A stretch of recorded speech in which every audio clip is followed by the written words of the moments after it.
চিকেনে আমি একটু নুন আর হলুদ মাখিয়ে ভেজে নিয়েছি।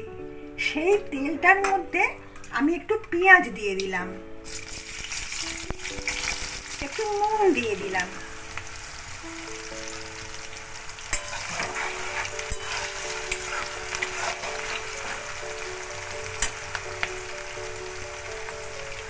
পেঁয়াজটার মোটামুটি রংটা একটু চেঞ্জ হয়ে গেছে।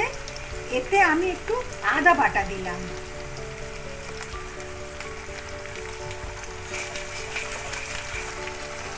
আদার থেকে বেশি রসুন বাটা দিলাম।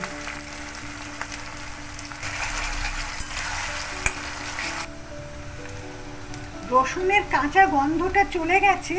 এর মধ্যে আমি ভাজা চিকেনগুলো দিয়ে দিলাম।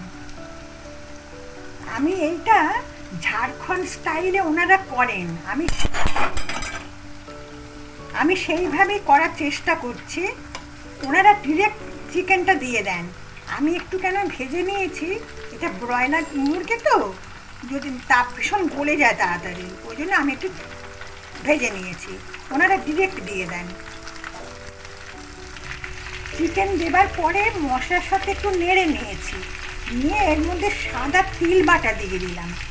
তিলটা আমি একটু আগে শুকনো খোলাতে ভেজে নিয়েছিলাম, নিয়ে তারপরে বেটে নিয়েছি, এটা দিয়ে দিলাম।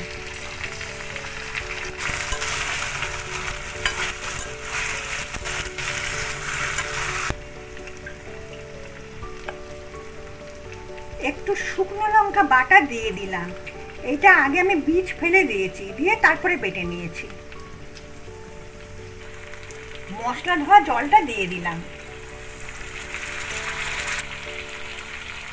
তেলটা ভেসে উঠেছে, এর মধ্যে আমি ফুটন্ত জল দিয়ে দিলাম।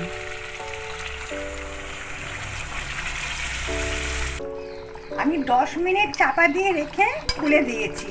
দেখি এটা সেদ্ধই হয়ে গেছে। আমি তো পেঁয়াজ ভাজার সময় একটু নুন দিয়েছিলাম, এবারে আরেকটু নুন দিতে হবে। এর মধ্যে একটু নুন দিয়ে দিলাম।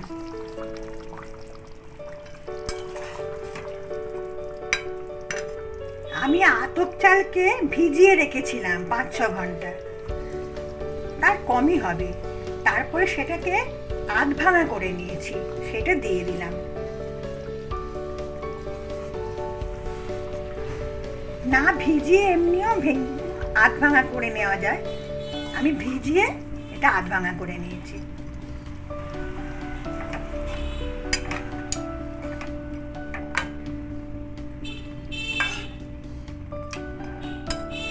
চালটা দেওয়ার পরে 5 মিনিট হয়ে গেছে, এটা আমি বন্ধ করে দিলাম।